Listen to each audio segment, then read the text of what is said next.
Hello, everybody, and welcome back into the Orbit Football Podcast. Today, we've got a special episode in store. It's our award show, folks. We switched up the schedule a little bit from the last time you heard from myself and Blake when we did the wrap-up of Conference Championship Week, a little bit of a portal preview that we kind of dipped into, as well as a prediction for the Army-Navy game. Unfortunately for Tyler, didn't go his way, but Blake and I got that one, nailed that one, so that improves us a little bit more in the win-loss column. But I will say we have switched up some of our release schedule, but today we are going with our season-ending award show, and funny enough, we're recording this right after the Heisman Trophy ceremony, so we thought it was perfect to really roll into this and give our awards of the year. We have many categories, I will say, that we're going to roll throughout this entire episode, but we have all three of us here today, myself, Cade, we've got Tyler, we've got Blake. We're really excited for this show. We've got a lot of things that we want to talk about. We're going to talk about our coach of the year, our hire of the year, our offensive play caller of the year, defensive play caller of the year, most impactful transfer, most outstanding offensive player, most outstanding defensive player,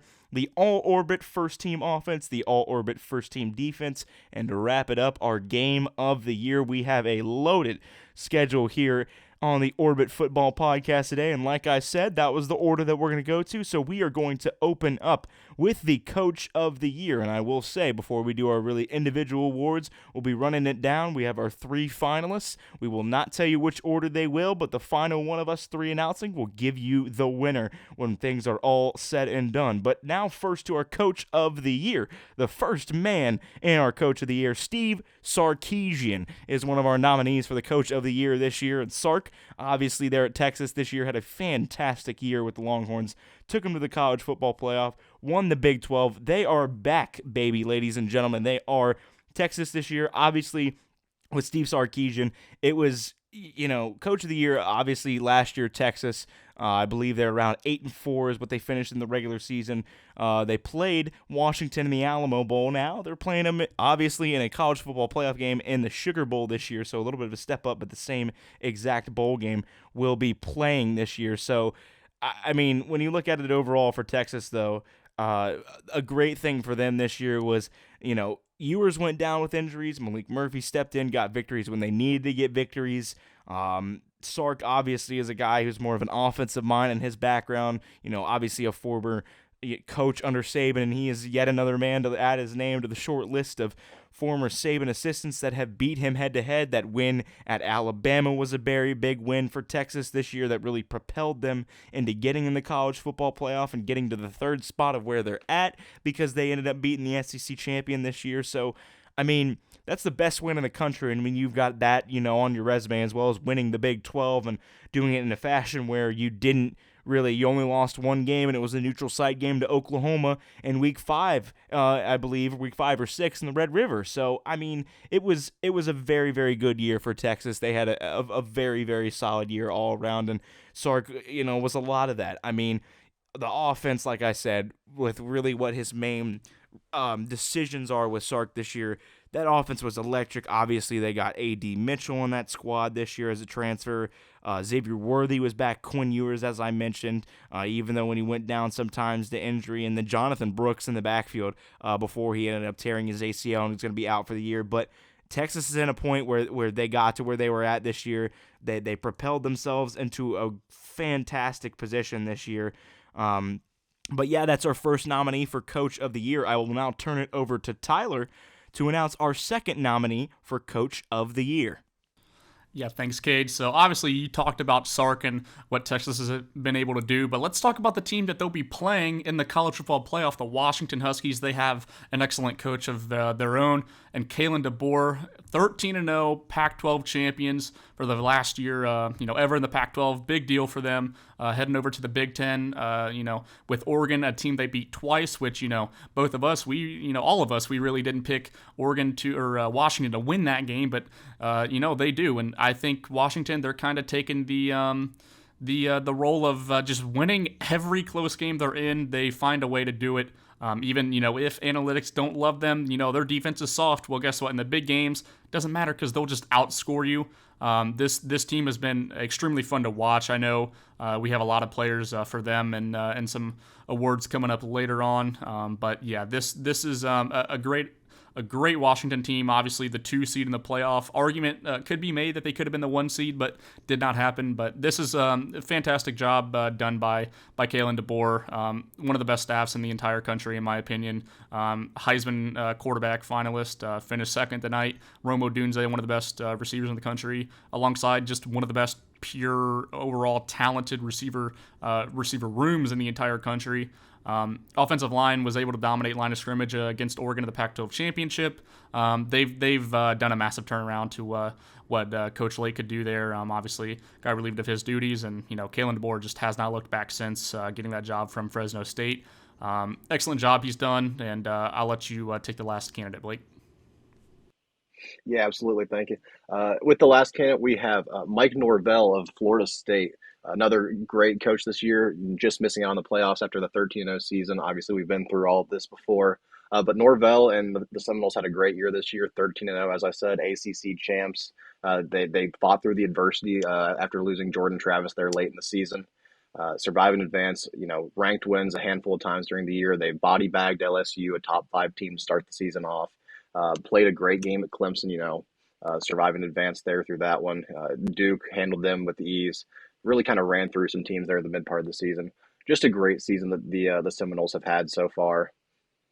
But it comes off of a season last year where they hit a mid-season kind of surge. They ended up going 10-3, winning a bowl game, the Cheez-It Bowl, I believe it was.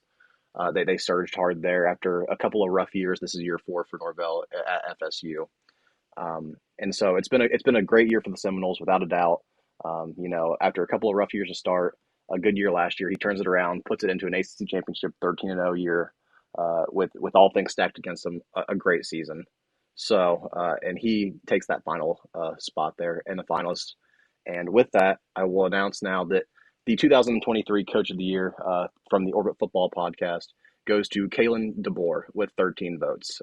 Second place was Mike Norvell with 11. And Steve Sarkisian came in third place of our finalists with 9 total votes. We will move on now to the Offensive Play Caller of the Year. And I'm going to start this one off here with Will Stein from Oregon. Will Stein pioneered a great offense this year for the Ducks. Put Bo Nix obviously in the Heisman race, a high percentage passing offense. They ran the ball with extreme effectiveness. All around, it was just a really impressive thing to see there. Obviously, Will Stein, his first year after the departure of Kenny Dillingham, who was the offensive coordinator for the Ducks last year. But a really impressive effort. Led one of the best offenses in the country. Obviously came in second in the Pac-12 race there after a couple of losses to Washington. But Stein put together a great unit. Young guy, bright future ahead of him. Talked about in a lot of jobs in this offseason. But he stays at Oregon right now. We'll take them into the bowl season now. Just really impressive all around from that. So I will now pass it off to Cade. I'll pass it off to you to take our next finalist. Yeah, so I'm going to go with this one here, passing it on, like you said, with Stein to start it off when you go to Offensive Play Caller of the Year. The next one is really a dual position for 2 coaches this year. We've got the SMU bunch this year of Rhett Lashley and Casey Woods. They really kind of split play calling time for the Mustangs this year, did they with the Pony Express. And the Pony Express, after being in the past, obviously being the ground game, this year it was through the air. Obviously, SMU, one of the most electric offenses in the country. Unfortunately, they were kind of snubbed from a New Year's Six Bowl bid after beating Tulane in the American Championship. I know all 3 of us kind of had that one predicted. We were high on SMU, especially Tyler, I will say, this year, and Blake as well. We're high on SMU for a majority of the season, especially down the stretch of the season.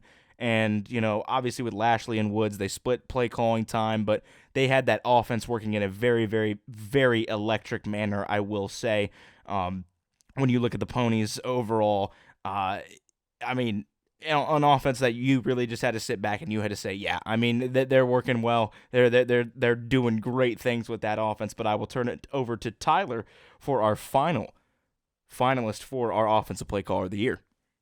Yes, I would like to announce that Ryan Grubb, offensive coordinator there at Washington, is going to be our final candidate for Offensive Play Caller of the Year. What he's done to this offense has been fantastic. Obviously, Kalen DeBoer, one of the best offensive masterminds in the entire college football world, landscape, I should say.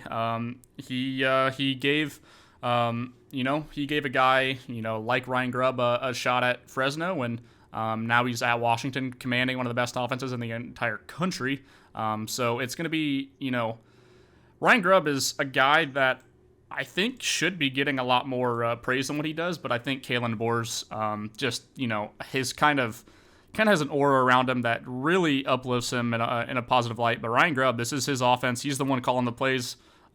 He's done a fantastic job, obviously. I hit with what DeBoer's been able to do in talent acquisition. Well, that talent has not been wasted in any light. Ryan Grubb has been a fantastic play caller for them. And with that, I would like to announce that the 2023 Orbital Football Podcast Offensive Play Caller of the Year does go to Ryan Grubb. 15 votes compared to Will Stein with 7 and Rhett Lashley / Casey Woods with 4. So Ryan Grubb actually does take a clean sweep for us. Did a fantastic job there at Washington. And speaking of Offensive Play Caller of the Year, let's get into the defensive side of the ball. A guy like Kevin Steele, what he's been able to do at Alabama, has done a fantastic job with that defense. Different kind of look from Alabama this year. They look energized, they look pumped up, and they're in the college football playoff because of it. Might have gotten a little help, but that's not going to be discussed on this show because the show is going to be very positive. So Kevin Steele able to get that pass rush going, and not in a way that's going to commit a ton of penalties on the side. Penalties have gone down quite a bit. Played a lot more aggressive. Coverage has been a lot more skin tight. He's done a fantastic job there. Obviously coming from Miami. Miami looks like they probably could have used some of his help there. They had their own great defensive front in their in their own ways, but this Alabama defense, this one of the best units in the country. And I will hand it over to you, Blake. Who is your second candidate of the year? Yeah, my second candidate here for Defensive Play Caller of the Year is actually the new head coach at Duke. It is Manny Diaz, who was the defensive coordinator at Penn State this past year. Diaz commanded a great unit there at Penn State, an incredibly powerful front. The run game was non-existent against the Nittany Lions for most of the season. Michigan, showed some weakness there, but they just kept pushing on them. But outside of that Michigan game, Penn State's defensive front was elite against the run. Passing game, it was not much. Opponents didn't have much more success against the pass game there. Couple of great corners outside, couple of potential first round picks on that defense coming in this year with Kalen King and Chop Robinson. A handful of others have NFL conversation as well. A unit that allowed the least amount of or the least yards per play in the country defensively, 3.91. Also the least yards overall allowed for a defense. So incredible season for Diaz there. Of course, now getting another shot as a head coach at Duke, as I said. But an incredible season for the Blue Devils or for the Nittany Lions, I should say, and Manny Diaz there. And I will toss it off to our final candidate here for the Defensive Play Caller of the Year. I'll toss it to you, Cade. Yeah, our final defensive play caller candidate this year we're sticking in the Big Ten. We're sticking in the Big Ten East at that. Jim Knowles is our final candidate here for our defensive play caller of the year. Knowles, in his second season as the DC at Ohio State, a lot of questions were around him after last year, especially down the stretch of the season in the two most important games for the Buckeyes, obviously against Michigan and then against Georgia in the Peach Bowl. There were a lot of questions on if Knowles was the right hire, if he would be able to implement his system, and from watching, being somebody from Columbus and watching the first game of the season of a new-look Ohio State team, I think you could see that right away from Knowles of him implementing his system. He was using players and positions, and then the right positions in that game against Indiana, and he really just stuck to that for a majority of the season. Ohio State, just like Penn State, were right there when it came to yards per play as well as yards per game, right in the top 5 and the top 3 as well, joining them. So Ohio State was there defensively this year. Obviously, they haven't been really without that elite pass rusher since the days of Chase Young, but still, they were a team that when needed had some great play designs to get some pressure on the quarterback with some blitzes. The linebacking core obviously did what it needed to do, and then the secondary was really the biggest step up in this team this year for Ohio State, with seeing Denzel Burke almost a completely revitalized football player, and the introduction of Davis and Igbinosun did great wonders for that Ohio State secondary, as well as the star-studded local kid from Pickerington Central and Sonny Styles there in the secondary as well. You know, a lot of new faces with Ohio State, a lot of moving parts, but Knowles was able to use a lot of those moving parts this year, and really made that defense from being almost a top 30 defense in the country to one of, if not the best defenses in the country this year. And with that being said, Jim Knowles is our honoree for the Defensive Play Caller of the Year from the Orbit Football Podcast. He got first place with 11 votes, Manny Diaz second with 9 votes, and Steele in third with 8 votes. And now we will stick with coaching, but we will go to the top hire of the offseason. We're going to make sure we're going to stick to head coaches this year when we look at the hires. Overall, we've got 3 guys, and the first one that I will open up with is the new guy in town in Louisville, the hometown guy, Jeff Brom, taking over for the Cardinals this year. He was their, obviously, first-year head coach for Louisville, came from Purdue. That's where he's been the past couple of years, led them to a Big Ten championship berth. I believe it was last year, actually, is when he did it. Then obviously a year before was the year of the spoiler makers, not to mention countless upsets and, you know, big games like that on the road, at home that Purdue's been able to do with Brom there as head coach. But, you know, he went for the greener pastures of home, and the pastures of home were at the Louisville Cardinals when that job really opened up after Satterfield. You know, they parted ways with him. They decided that they wanted to go get the hometown guy, and they ended up doing that with Jeff Brom. And you know, he came in, and that team was in a very, not exactly the best position, and they ended up being the surprise this year. They were a team that, you know, really going into the last week of the regular season had a very outside, I will say, shot of making the college football playoff, but still they were competing for a Power 5 championship. Only a 10-point game with Florida State in the ACC championship game, but they were a team that not a lot of people expected to be really where they were this year. But, you know, with Brom and the introductions of guys like Plummer as well as Thrash, it helped that offense a little bit more this year, and it helped it really click in a good way, I will say, overall. But I will now turn it over to Tyler to announce our next really finalist for a Hire of the Year. Yes, the next candidate that we have on our board is coach of the Liberty Flames, Jamey Chadwell. 13-0, going to be playing Oregon in a very competitive Fiesta Bowl, hopefully. Line doesn't say it will be, but, I think this team is going to be up to play. They got a great quarterback there in Caden Salter, so going to see what they can do in that game. But obviously 13-0, people can argue about the schedule they played. They did what they needed to do. They were favored in basically every game they played, and they won.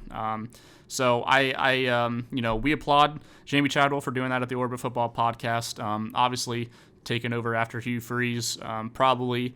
Especially with how Hugh Freeze left that team the last, few weeks of the season. They kind of just got ran through last season. But, Jamey Chadwell has done a very good job. I wasn't very high on the Jamey Chadwell era at Coastal Carolina, but he's proved me wrong. He's proved a lot of people wrong, and he's built kind of feels like almost like a really like cool but like modern but like respectful tradition there at wherever he's kind of been at. They've been able to put good football programs, put good football teams, I should say, on the field wherever he goes, and he did it again at Liberty in year 1. And Blake, I'll let you announce the final candidate. Yeah, absolutely. The final candidate here for this one is Barry Odom of UNLV. Odom spent, a handful of years at Missouri as the head football coach there after spending a long time there as an assistant and player, a lifelong Missouri guy for a long time. Things didn't work out there quite, as he would have hoped. I think as most people around the program would have hoped. So he was relieved at the end of 2019, went on to Arkansas after that to be the defensive coordinator for the Razorbacks there and for Sam Pittman. Pioneered some good defenses there. And then this season got the opportunity to jump back into the head coaching sphere, and he took it there at UNLV. And he turned that program around in a hurry. A 9-4 season this year, coming off of a 5-7 year last year. A big turnaround there, really impressive. He'll lead them off into the bowls now. I think the Guaranteed Rate Bowl is, I believe, what they're playing in this year. Just a really impressive turnaround for Odom and that entire crew there at UNLV. It was a hire that I think people, it was one that I think people, hoped to work out. Not hard to root for to root for Barry Odom by any means. Good guy. It seems like all things everybody you hear say that. And with things not working out, the way you would hope to see a guy that's spent most of his career at one place, not working out there, to see him land on his feet after a couple of years and have a good, successful season here at UNLV, and hopefully a successful career going forward there. Really impressive to see a great turnaround there. And with that, though, I will now announce that the winner of the best hire of the year head coach goes to Jamie Chadwell with 12 votes from Liberty University. Second place was Jeff Brom with 10 votes, and third place is Barry Odom with 9. We'll now move into the most impactful transfer of the season. And the first candidate of that is, of course, Keon Coleman of Florida State. Keon Coleman transferred from Michigan State to FSU fairly late in the cycle. I believe he actually entered in the spring window, if I remember correctly. It was a late move there after Peyton Thorne, after an odd situation, to say the least, with Peyton Thorne there, where it looked like he was going to stay for a while, and Coleman hit the portal. And then eventually, of course, Peyton Thorne ended up hitting the portal as well himself. But regardless of how it went down, Coleman hit the portal, was courted by, a good amount of the country, most SEC teams, ACC teams. Half the country was in on him.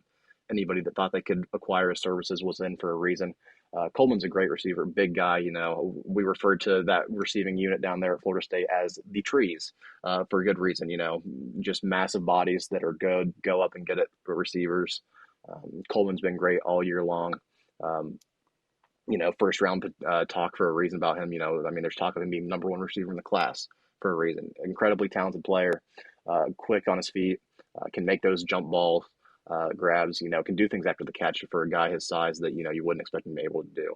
And was a massive part of that Florida State offense and a big reason why they saw the success they did this year. It was a big reason for Jordan Travis's success with that team. So, for good reason, he is one of our finalists for Transfer of the Year. And I will toss it off now to Cade for the second finalist. Yeah, the second finalist, we're going to stick with the same position. We're going to stick with the wide receiver position at Texas, A.D. Mitchell.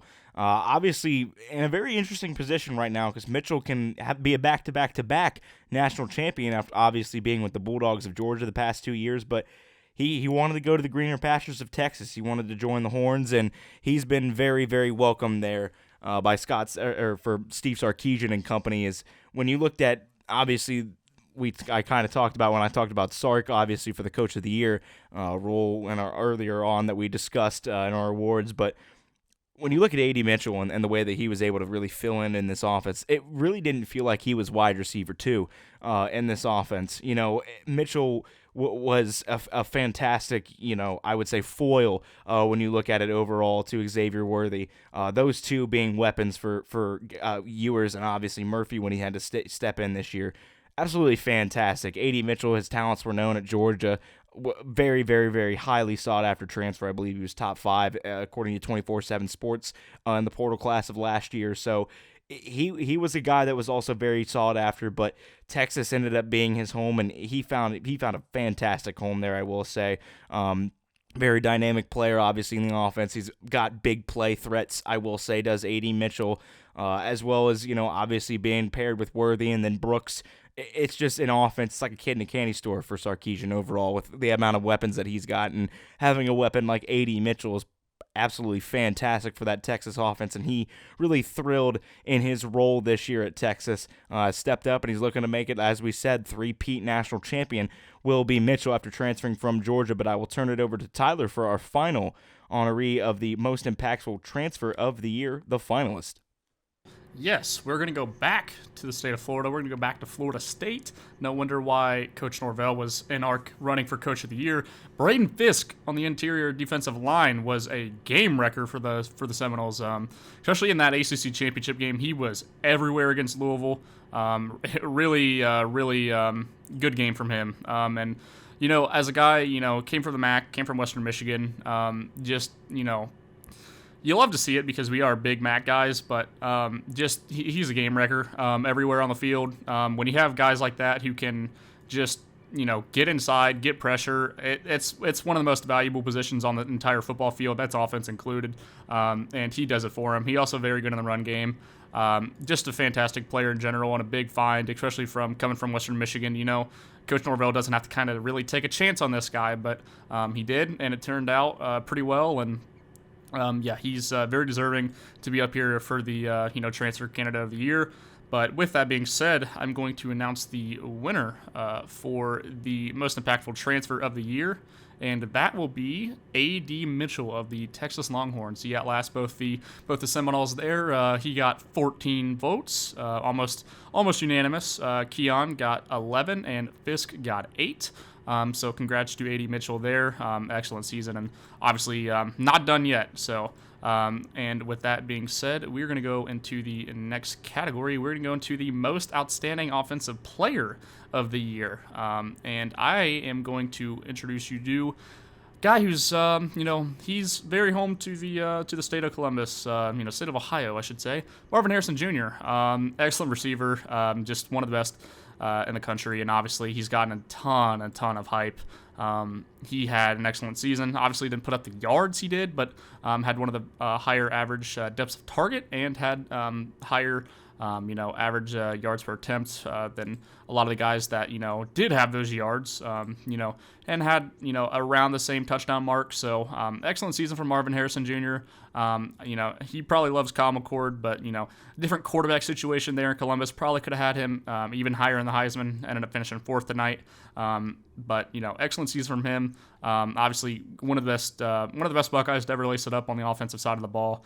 Kind of sucks that we only get him for a short amount of time, especially when you have a special talent like that. But I'm going to go ahead and go to you, Blake. Who is the next candidate for most outstanding offensive player of the year?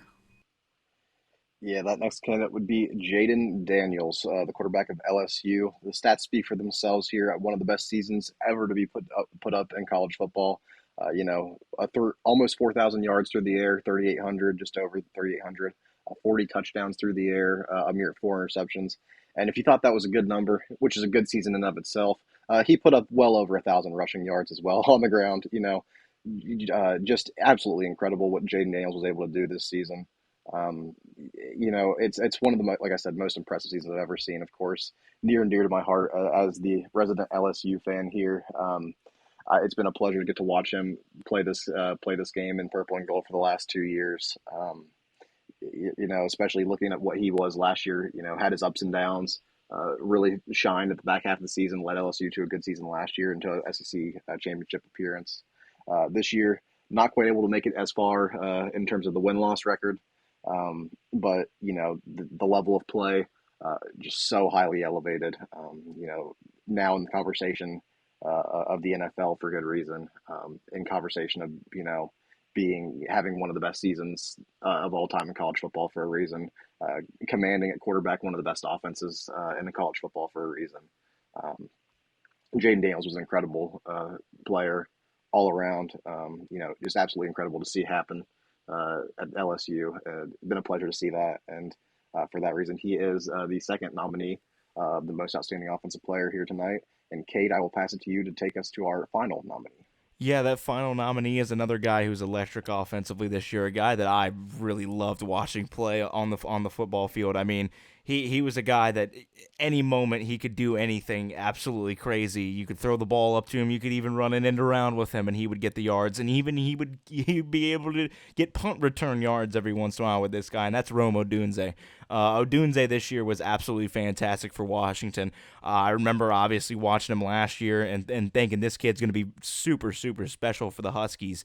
And, with the culmination of everything that happened this year with Washington, he's that go-to guy. He's that guy, that you need a first down, you need a touchdown, just throw it up to Odunze. I mean, the touchdown against Oregon, really the game-winning touchdown in the first game between Washington and Oregon this year from Odunze, via the arm of Penix. I mean, that's just quintessential Rome Odunze. And, this guy, every time I see him lace it up, it's just, I know that this guy's going to be super, super, super successful. I mean, he's one of the, more exciting prospects, I would say, out of wide receiver prospects moving forward.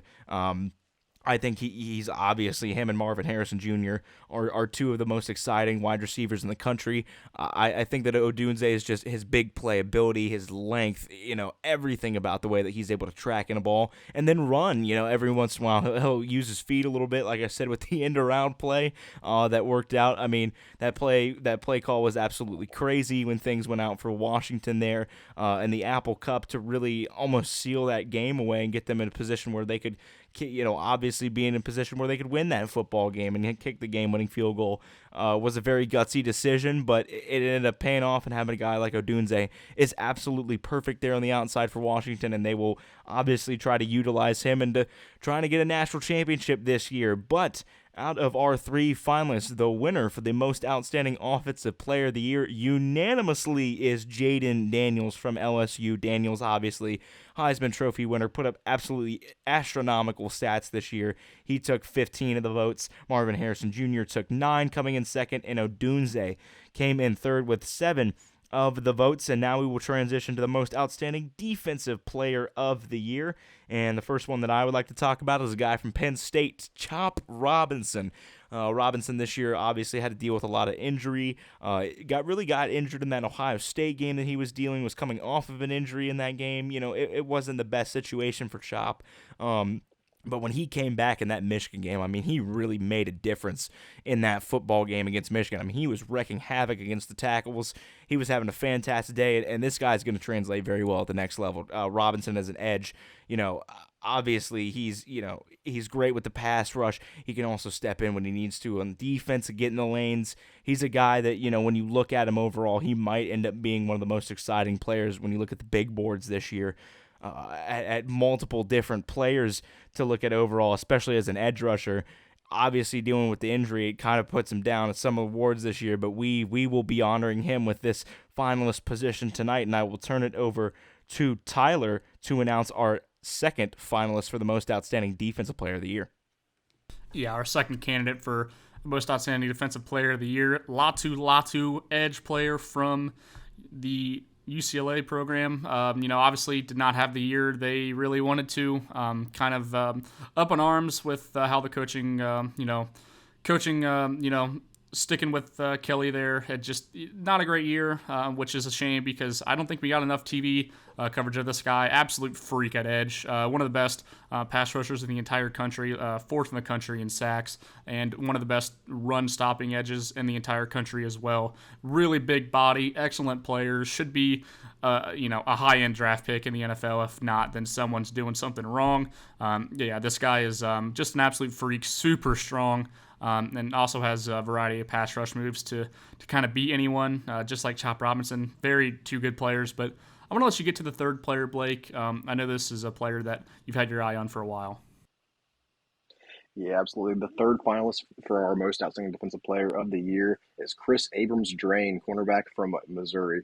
Abrams-Draine, in my opinion, the best cornerback in the country. I think we all have him, right up there near the top at minimum. He has been an incredible player this year. I think 4 interceptions on the year, 11 PBOs. He's a guy that you don't see thrown at very often. The thing with defensive backs, those counting stats are hard to go by because the best cornerbacks aren't going to have numbers too high there because they're not going to be thrown at. And really, Abrams-Draine fits that bill very well. When the ball came his way, he was all over it, but the ball didn't come his way all too often. Sticky corner there, slightly undersized, just under 6 foot tall, but still plays with some length in the arms, can keep the receiver at bay there with those arms. A good back pedal speed, gets underneath the ball well. Abrams-Draine is an incredible cornerback. And like I said, in my opinion, the best defensive back in the country. Really impressive player he is. And so he gets that final spot on our list for our final finalist spot for the most outstanding defensive player of the year. And the winner of this, and I will say this was the most highly contested of our awards, I believe, in the voting, but the winner of the most outstanding defensive player of the year for us is Laiatu Latu of UCLA, who received 10 votes. Second place was Chop Robinson of Penn State with 9, and Chris Abrams-Draine finished third with 7. And we will move now into actually our first team all defense. We'll lead into that since we just came off of the defensive player of the year. And so I will start off here with the defensive front for the first team all defense. and it'll come off here starting actually with the winner of the previous award, that is Latu Latu of UCLA, followed by Jalen Green of James Madison on the defensive edge there, and Dallas Turner of Alabama on the edge as well. And then Cade, I will pass to you now for the next few spots on the defense. Yeah, our next few spots on the defense, we're going to keep it up front. We're going to start with the interior defensive line. We got the big bruisers from Texas. Both of them are going to be getting our honorees for interior defensive linemen on our all-orbit first team defense this year. Obviously, T'Vondre Sweat, the big guy with the big chain, is going to be out there for Texas. Had a fantastic season on the interior defensive line. And then you got more of the guy that's the pass rusher, and that's Byron Murphy II. Murphy, obviously, more of the pass rusher, the big guy with T'Vondre Sweat. But those are going to be our two interior defensive linemen this year on our all-orbit first team defense. Now I'm going to move on to our two linebackers that we're going to discuss this year. And the first one is Michael Barrett from Michigan, the graduate student, a very sought-after player this year. Obviously, with that Michigan defense, we've talked about a lot of them here overall in the defense itself, but really kind of getting into it and really leading forward, I will say. Michael Barrett was a very solid linebacker for the Wolverines this year with Minter and everything, with the way that they schemed schematically defensively. He was one of the better linebackers this year. And then the other one is Peyton Wilson of NC State, the Wolfpack. Wilson this year was really the linebacker that got a lot of the awards, got a lot of attention this year. A very, very good player all around, was up there in tackles. And when you looked at Barrett, obviously, with the forced fumbles and his fumble recoveries, it's kind of got his notoriety. But both of those guys will be our linebackers of the year. And I will now turn it over to Tyler for our defensive backs on our first team all-orbit defense. Yeah, excited to wrap this one out. And we're going to start with Chris Abrams-Draine. I already talked about him a little bit in the most outstanding defensive player award. Great player, kind of spearheaded that Mizzou defense, not one to really throw at. Another guy to not really throw at was Terrion Arnold. Had a lot of interceptions this year, made some big plays. I believe he had 5 interceptions. I think a lot of people were talking about Kool-Aid McKinstry, and he had a good season in zone, but I think Terrion Arnold was he really took an upswing this year in his ability. Another guy, I think that is a little bit on the nation's radar a little bit more is Mike or Mikey Sainristil, depending on if you listen to Gus Johnson or not. Mike Sainristil, I've been high on this guy. I've watched a lot of Michigan football, over the past few years, and Sainristil has always been a guy who stood out to me as a pretty good player. Happy to make, happy he makes this list. And wrapping up the all-orbit first team defense, defensive back from Toledo, Quinyon Mitchell, one of the best defensive backs in the entire country this year. A complete lockdown corner. Doesn't really get anything thrown at him, and you could say that a lot about a lot of his defensive back teammates at Toledo. Created one of the best secondaries in the entire country this year, but. With that is the all-orbit first-team defense. To wrap it up, edge, Latu Latu, Jalen Green, Dallas Turner, IDLs, T'Vondre Sweat, and Byron Murphy. Linebackers, Michael Barrett and Peyton Wilson. And DBs, Terrion Arnold, Mike Sainristil, Chris Abrams-Draine, and Quinyon Mitchell. Congrats to all of you. Excellent seasons, and a lot of them going to be playing, more important football coming soon. And with that, we're going to go ahead and get into the all-orbit first-team offense. And I'm going to go and start with quarterback. Doesn't need to be said. Jayden Daniels, one of the best, college football seasons of all time. Great player, won Heisman for a reason, and he's on here for a reason. Excellent player.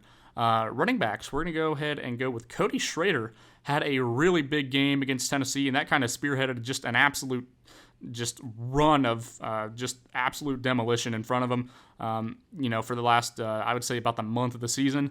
And I will be able to watch him. Cade and I know we'll be watching him play if he decides to do so against Ohio State. Should be a fun game. We'll be previewing that here soon. And last running back on the list, Ollie Gordon, just absolutely shredded the entire country in yards and touchdowns. I think 20 touchdowns and about 1,700 yards, 1,600 yards, somewhere around there. Absolutely fantastic player. Kind of was the Oklahoma State offense there. And for that reason, he's going to be on this list. And I'll get to you, Blake. How about those Hog Mollies on the line? Absolutely, yeah. I talked about the edges earlier. How about those guys that were blocking them? We're going to start here with maybe the best offensive lineman in the country, Joe Alt, tackle out of Notre Dame. Incredible player there. Been great for all his entire time as a starter, which he started as a true freshman 2 years ago. And he's been right here on these kind of lists for the last few years for a reason, and he makes the first team all orbit offense here this year. Moving on, Jackson Powers Johnson of Oregon, interior offensive lineman there. Maybe the best interior guy in the country this year. Incredible season he had. Award winners nationally, so incredible season from him. Moving on again, Zach Frazier from West Virginia, interior offensive lineman again. Another great player, a senior, I believe. A seasoned guy. Had another great year there. Led a veteran West Virginia offensive line there forward. Went down the last game of the season. Unfortunate to see, but he'll bounce back and probably play on Sundays going forward. Another guy that went down in his final game of the regular season, Zach Zinter, an interior offensive lineman out of Michigan, makes the list here for the all-orbit first team. Another just absolutely great player. And then finally here on the offensive line, Talanese Fuaga from Oregon State, tackle there. Another one, just an absolute beast at the tackle spot. Locked down the edge there for DJ and for the run game at Oregon State. Looked great all season long. Really impressive there. And with that, I will pass it now to Cade to wrap up the rest of the first team offense here. Yeah, we're going to go right into the wide receivers this year, and a guy that I got to introduce and start off first was the guy I talked about in our most outstanding offensive player of the year, was a finalist there, Rome Odunze. Already talked a lot about him. Not much more needs to be said about Odunze. Our next guy, though, Troy Franklin out of Oregon this year, a guy that didn't really have his name tossed around in a lot of awards, but he's getting our award this year for all-orbit first-team offense.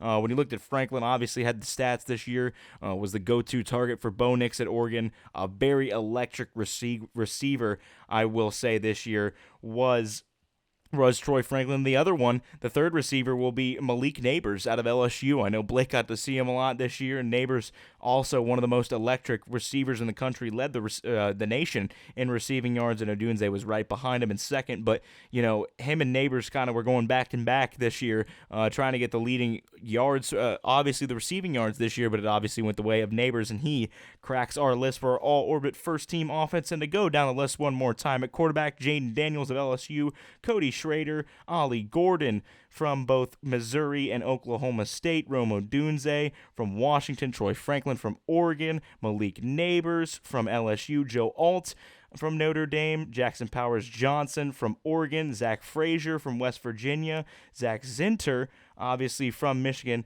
and then Fuaga, obviously rounding it out there from Oregon State. That's our Orbit football team. All first-team offense there. Those wrap up our first teams, and now we will go to our game of the year. Well, I will turn it over to Tyler to go to our first game of the year nominee. Yeah, some crazy games this year for sure. Definitely, I think we had a lot of the same games, but some of the lower end games that we voted on were also very good. Just too many candidates in this one, but we're gonna go and talk about Ohio State, Michigan. Obviously, I didn't really get to be able to give my thoughts on that game. One of the best games of the year, in my opinion. Wasn't really close. Just back and forth. Felt like OSU was just going to pull back in, and Michigan would find a way every time to get back out to a 2-possession lead there, and kind of keep Ohio State away from any danger that they had. Excellent game. Thought the Sharon Moore whole entire storyline there was very cool to see play out, even though it didn't result in the way I wanted it. But really good game. Ton of defensive or ton of NFL talent on these teams for sure. And it should be a fun one next year coming back into Columbus. So Blake, what is the second candidate for Game of the Year? Yeah, our second candidate here for Game of the Year, one that still haunts my dreams, and every time I close my eyes, I see Jackson Dart scoring more touchdowns. That's Ole Miss and LSU. LSU at Ole Miss, of course, in that game.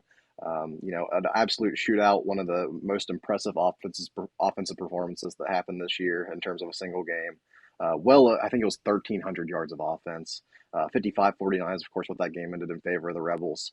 Came down to the very end there to the last drive. LSU could not put it in the end zone there on the final play, but just an absolute, shootout in every sense of the word. Not much defense was played, but, a game that had a lot of hype going in. One that would give a team, early advantage in the SEC West. It felt like at the time. Of course, Alabama was, looking a little weak at the moment, so that was the belief around it. And Ole Miss ended up merging out ahead and just, one of the most impressive offensive performances, like I said. Both quarterbacks played lights out. Both offenses in general played lights out. Incredible game to watch, even though it, just like you, Tyler, did not go the way I had hoped it would go. But that is, of course, the Magnolia Bowl of the year, our second finalist for Game of the Year. And Kate, I will let you finish off with our third and last finalist here. Yeah, I mean, I don't want to keep the spirits down here, so I'm going to talk about a game that I think we all just kind of enjoyed and watched without a dog in the fight, and that was Oregon and Washington. The first one this year, the one played up in Seattle at Husky Stadium up there. I mean, this one was a very electric game. When the game even ended, a lot of people thought that this was going to be Game of the Year territory, and definitely an honoree, and we thought so as well. It was a very electric game that went down up there at Husky Stadium. Went down, obviously. I talked about Odunze scoring the touchdown earlier, and then Oregon has a shot to go win the game, and then they can't convert the game-winning, or at least the game-tying field goal to extend the game, and Washington ends up pulling up the victory, and then they keep it going in the Pac-12 championship.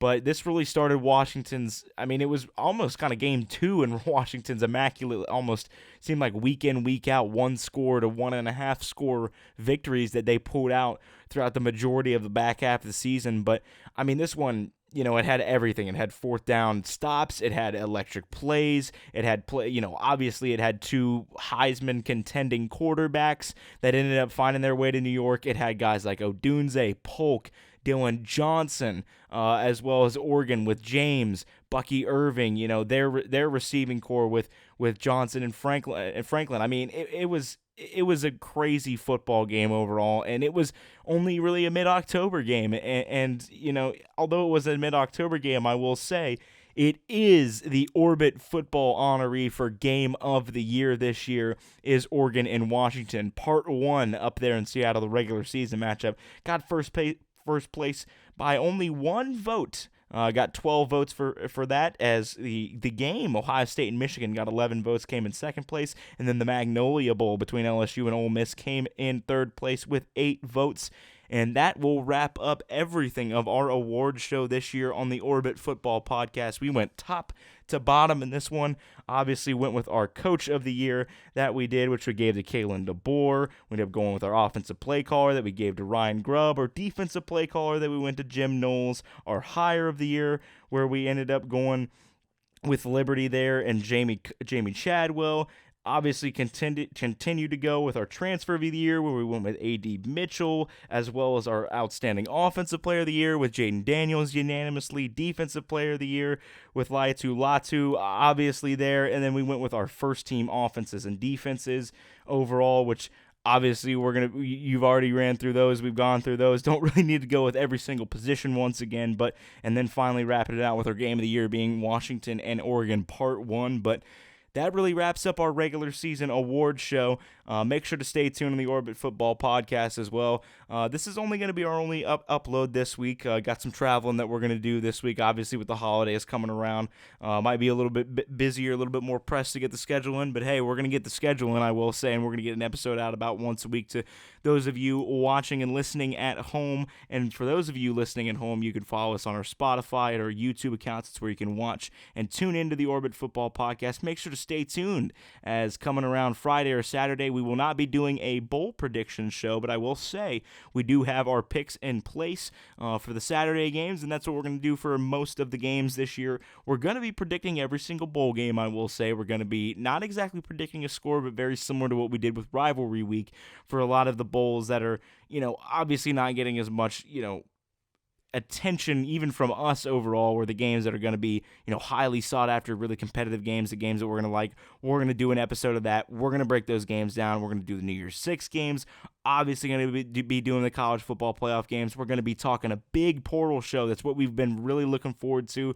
We're just waiting on guys to really make decisions right now, and even more guys to enter the portal. I mean, there's guys that are entering day by day. I know ETN was a big one that ended the other day, but that's really what we've been waiting for, and we are waiting for that to really develop a bit more, and we will be giving you at least our first of our portal shows this year. We're super excited for that show. We're going to be getting to that next week. That's probably the next show that you're going to listen here from the Orbit Football Podcast, I will say. But, we gave our award show tonight. We had a lot of fun with this. We really developed it, tried to go and make it fun and interactive with people and interactive with ourselves. We spent a lot of time on this tonight, but we ended up getting everything done. We really enjoyed it. Make sure to also follow us on all of our social media accounts. Obviously, our Instagram and our Twitter accounts is where we post the most. With the Reels, we'll be posting some Reels, obviously, with this to recap some of our players of the year. And then eventually, once everything wraps up, you're going to have to stick around and see our recap of the all of the year for college football. See how some of Tyler and I's predictions. We'll get some of Blake's predictions, obviously, that we really didn't get to touch on in the preseason, but we've got a lot in store over the next couple of weeks. With the holidays coming around, it's going to be great here from the Orbit Football Podcast. And make sure to look out. I will say, make sure to look out for our picks for next week. We won't be doing a video on it, but we will be dropping our score predictions. Well, our predictions for winners and cover, obviously sticking with the against the spread. But for Tyler, for Blake, this has been the Orbit Football Podcast Award Show for the 2023 regular season. You have been listening to the Orbit Football Podcast.